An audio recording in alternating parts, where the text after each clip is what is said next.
नमस्कार साथियों, अपार एजुकेशन की इस प्यारी सी वीडियो में आप लोगों का बहुत बहुत स्वागत किया जाता है। फ्रेंड्स, आज के इस वीडियो में हम लोग देखने वाले हैं कक्षा 12 फिजिक्स का एक हमारा इंपॉर्टेंट टॉपिक होता है जो कि चैप्टर 1 से है। ठीक है, उसका नाम क्या है कि निरक्षीय स्थिति में वैद्युत क्षेत्र की तीव्रता का व्यंजक, जो कि हमें डिफाइन करना है। डेरिवेशन को हम लोग इस वीडियो में कंप्लीटली के तरीके से सॉल्व करने वाले हैं। ठीक है, तो आइए बिना देरी के वीडियो को स्टार्ट करते हैं। देखिएगा, अगर इस डेरिवेशन को हमें करना है तो उसके लिए सबसे पहले हमें क्या करना है, ये जो हमारा फिगर मैंने यहाँ पर बनाया है जो कि आप लोगों के लिए काफ़ी कामगार होगा। ठीक है, मैंने टाइम बचत के लिए सबसे पहले इसको ड्रा कर लिया है ताकि टाइम कम लगे, बस फटाफट आपको समझाना ही रहे। तो क्या है कि एक हमारा पहले होता है कि द्विध्रुव होता है। ठीक है, एक जो कि माइनस क्यू आवेश है, प्लस क्यू आवेश है, इन दोनों से मिलकर जो हमारा बना होता है हमारा क्या होता है, वैद्युत द्विध्रुव होता है। ठीक है, देखिए यहाँ पर माइनस क्यू आवेश है, यहाँ पर प्लस क्यू आवेश है। ठीक है, इतना हो गया। इसके बाद क्या है कि माइनस क्यू और प्लस क्यू के बीच का जो हमारा सेंटर ये है, देखिए हमारा केंद्र होता है। ठीक है, सेंटर को हिंदी में बोलते हैं केंद्र, तो ये हमारा केंद्र है। तो माइनस क्यू से इस केंद्र के बीच की दूरी ए है और इस केंद्र से प्लस क्यू के बीच की दूरी ए है। ठीक है, दोनों को मिलाकर 2a होता है, लेकिन सेंटर से हम बात करेंगे क्योंकि दूरियां जो होती है हमेशा सेंटर से मापी जाती हैं। ठीक है, तो इतने के बीच की दूरी a हो गई और इतने इतने के बीच की दूरी भी a हो गई। ठीक है, इतना बात हो गया। इसके बाद क्या करना है, हमसे बोल रहा है कि निरक्षीय स्थिति में हमको निकालना है। ठीक है, तो निरक्षीय स्थिति के लिए क्या करते हैं, निरक्ष का मतलब क्या होता है, जो सेंटर होता है इससे सबसे पहले हम एक लंबवत रेखा खींच लेते हैं। ठीक है, जैसे मैंने यहाँ पर लंबवत रेखा खींची है। ठीक है, तो एक लंबवत रेखा खींच लेते हैं और उसी लंबवत रेखा पर हम एक बिंदु लेते हैं। ठीक है, जिसका नाम हम लोगों ने पी रखा है। ठीक, पी रखा है, तो उसी बिंदु पर हमें क्या करते हैं, वैद्युत क्षेत्र की तीव्रता का व्यंजक निकालेंगे। ठीक है, जो कि क्या होता है, निरक्षीय होता है। निरक्षीय का मतलब ये होता है कि अक्ष पर मत हो। ठीक है, यानी कि यही तुम्हारा अक्ष है। ठीक, ये हमारा अक्ष है, इस अक्ष पर ना हो, तो इसी का मतलब हमारा होता है निरक्षीय। ठीक, इतना हो गया। इसके बाद आपको यह ध्यान देना है कि इसी बिंदु पी पर हमें क्या करना है, वैद्युत क्षेत्र की तीव्रता का व्यंजक डिफाइन करना है।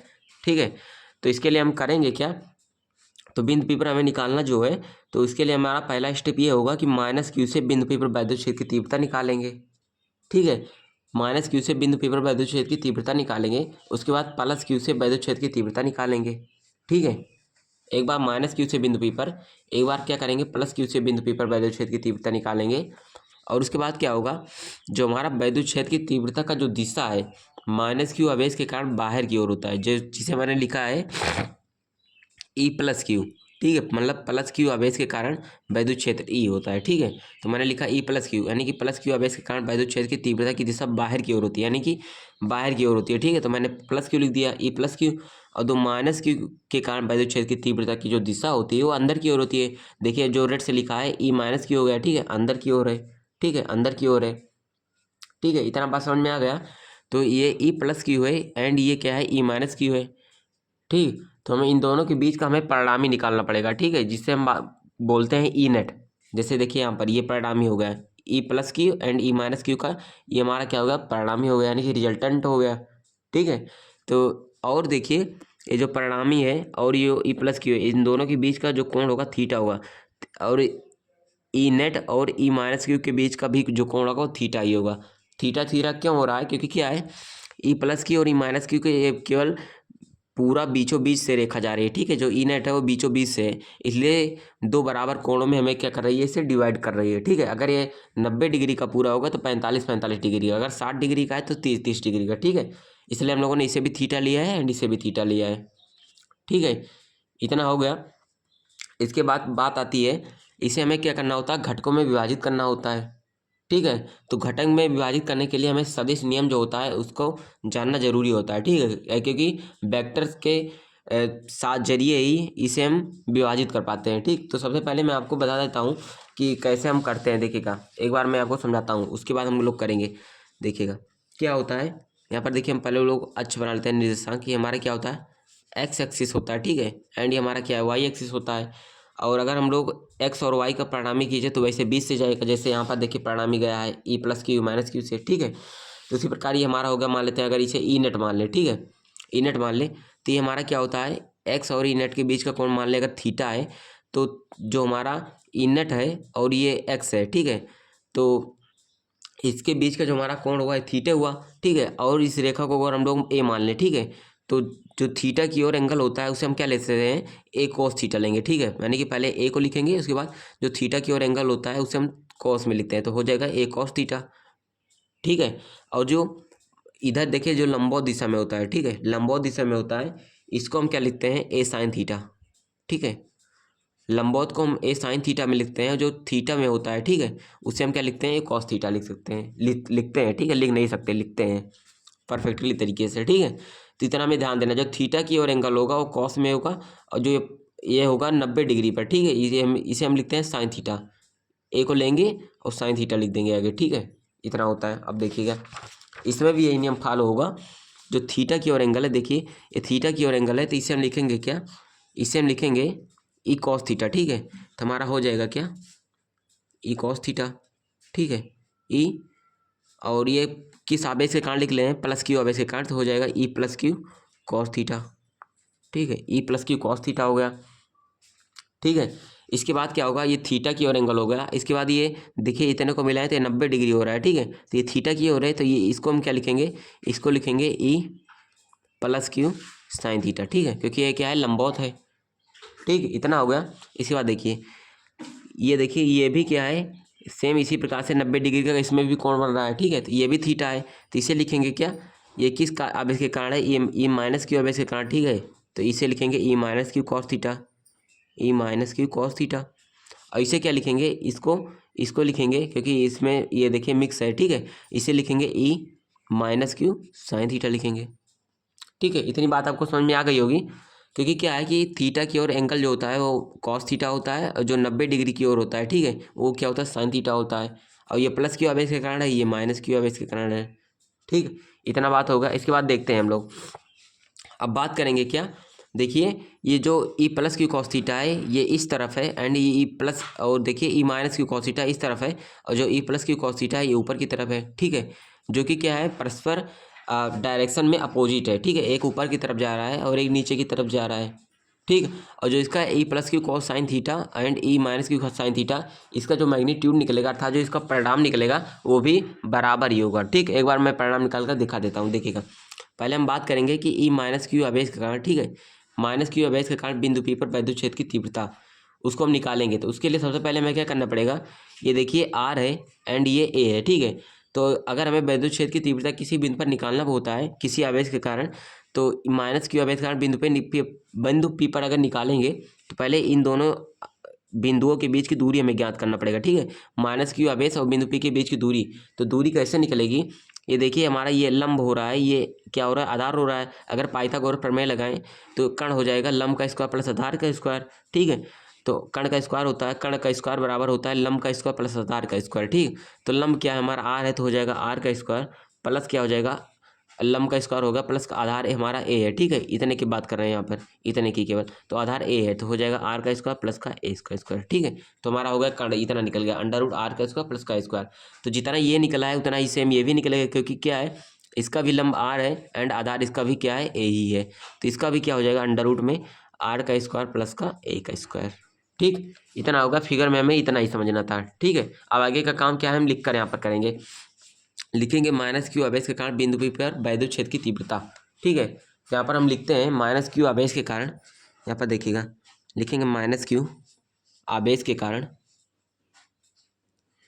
माइनस क्यू आवेश के कारण,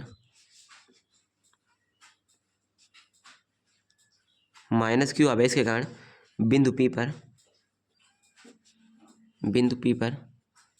वैद्युत क्षेत्र की तीव्रता।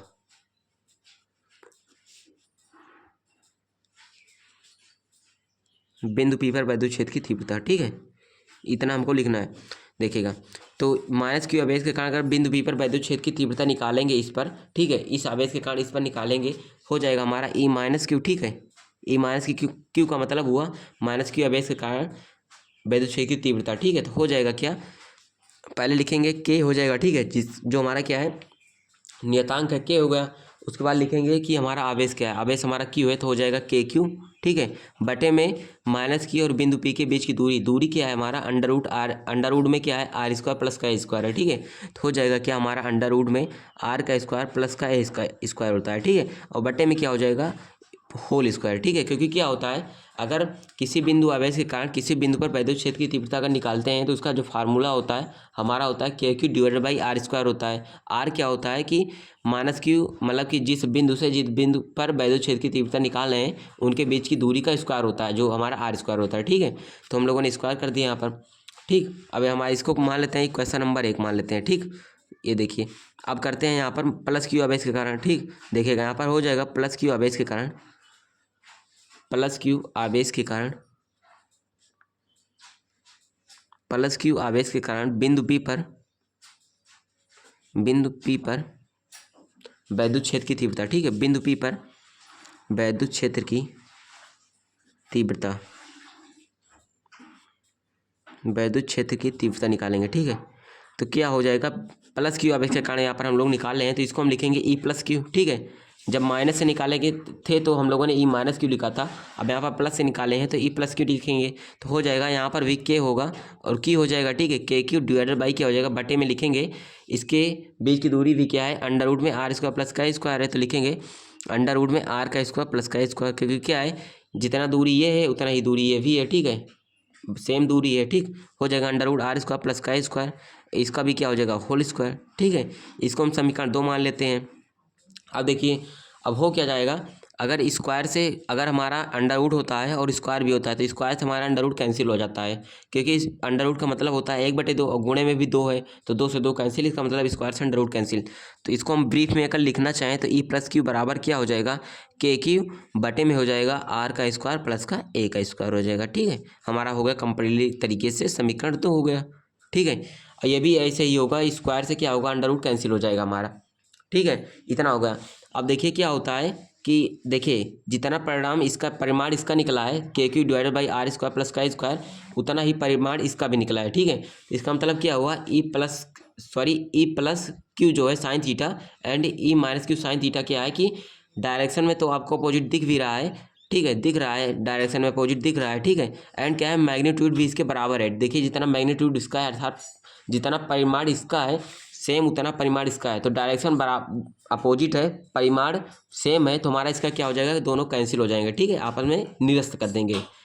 ये इस साइड जा रहा है, ये इस साइड, दोनों आपस में खींचेंगे तो क्या हो जाएगा, ब्रेक हो जाएगा। इसका मतलब क्या है, परिमाण बराबर है तो क्या होगा, निरस्त हो जाएगा। तो हमारा केवल और केवल बचेगा ई plus Q cos theta and यहाँ पर ई माइनस क्यू कॉस थीटा, ठीक है। तो यहाँ पर हम बात करेंगे ई नेट की, तो ई नेट जब हम लोग निकालेंगे तो यहाँ पर ई plus Q cos theta and E minus Q cos theta दोनों क्या हो जाएगा, हमारा जुड़ जाएगा, ठीक है, ऐड हो जाएगा।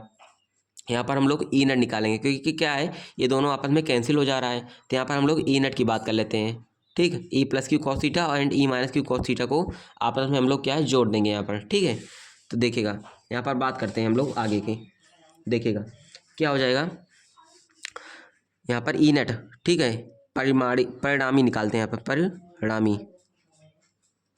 परिणामी बात करते हैं, ठीक है, जिसे लिखेंगे ई नेट। तो ई नेट की बात करेंगे तो यहाँ पर हो जाएगा हमारा, क्या बताया मैंने आपको, ई प्लस क्यू कॉस थीटा, कोई इसे लिखता है E1 कॉस थीटा, ठीक है। तो मैंने लिखा है प्लस क्यू आवेश के कारण था इसलिए मैंने लिखा ई प्लस क्यू, ठीक है। तो हो जाएगा ई plus Q cos theta, plus लगाते हैं यहाँ पर ई माइनस क्यू कॉस थीटा, ठीक है। यहाँ पर आप लोग प्लस और माइनस पर मत जाइए क्योंकि क्या है कि हम लोगों ने यहाँ पर डायरेक्शन दिखा दिया है, ठीक है, तो इसलिए प्लस माइनस कोई हमारा मायने नहीं रखता, ठीक है। तो हो गया E plus Q cos theta, यहाँ पर होगा E minus Q cos theta. अब देखिए दोनों को ऐड करेंगे तो E plus Q cos theta का हमारा यहाँ पर वैल्यू क्या निकला है, E plus Q cos theta का निकला है के क्यू बटे में under root R square plus का स्क्वायर। और अगर एक काम और करना चाहें हम लोग तो यहाँ पर क्या कर सकते हैं, ये दोनों आपस में बराबर ही हैं, E plus Q cos theta E minus Q cos theta, तो इसको हम दोनों को ऐड ही पहले कर लेते हैं। देखिएगा ई नेट बराबर क्या हो जाएगा, दोनों को ऐड करेंगे तो हो जाएगा 2, ठीक है। ई प्लस यहाँ पर देखिए ई प्लस क्यू माइनस क्यू तो हो जाएगा 2 हो जाएगा ई क्यू, ठीक है, और कॉस थीटा तो हो जाएगा यहाँ पर, ठीक है, हो गया 2 ई प्लस क्यू कॉस थीटा, ठीक है, हो गया यहाँ पर ई नेट बराबर हुआ 2 ई प्लस क्यू कॉस थीटा हो गया। अब देखिए ई प्लस क्यू कॉस थीटा का जो हमारा वैल्यू है कितना है, के क्यू बटे में है आर स्क्वायर प्लस का स्क्वायर, ठीक है। तो यहाँ पर लिखते हैं ई नेट बराबर हो जाएगा यहाँ पर 2 इंटू में क्या हुआ के क्यू बटे में क्या है आर का स्क्वायर प्लस का स्क्वायर। अब देखिए यहाँ पर हमारा बात आता है कॉस थीटा की। तो यहाँ पर कॉस थीटा हम आगे नहीं लिखेंगे क्योंकि क्या हमें कॉस थीटा का वैल्यू यहाँ पर लिखना है हुआ। तो कॉस थीटा का वैल्यू कैसे निकालेंगे यहाँ पर देखिएगा, एक बार मैं आपको निकालते हुए दिखाता हूँ। देखिए यहाँ पर अगर मैं आपको थोड़ा डेमो दूं तो देखिए, अगर दो समांतर रेखाएं हमारे पास होती हैं, जैसे मान के चलिए अगर एक समांतर रेखा ये है एंड एक समांतर रेखा ये है, ठीक है, एक समांतर रेखा ये है और इसके समांतर ये भी है।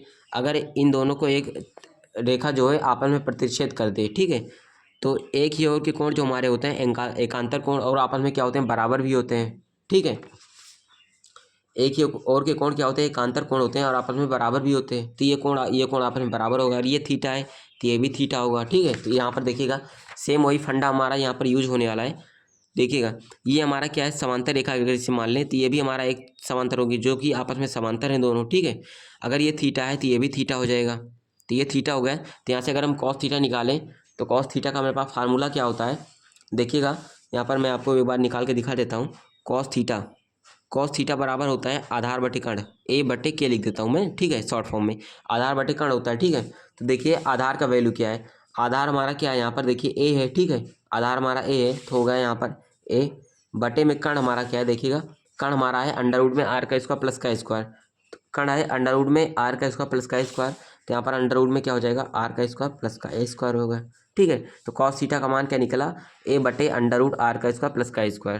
तो यहाँ पर कॉस थीटा का मान रख देंगे तो हो जाएगा क्या, ए बटे में अंडर रूट आर का स्क्वायर प्लस का ए का स्क्वायर होगा, ठीक है। इतनी बात हो गई। इसके बाद देखिए कैलकुलेशन में करना है, बस हमारा सभी जो बेसिक्स था वो हमारा हो गया यहाँ पर।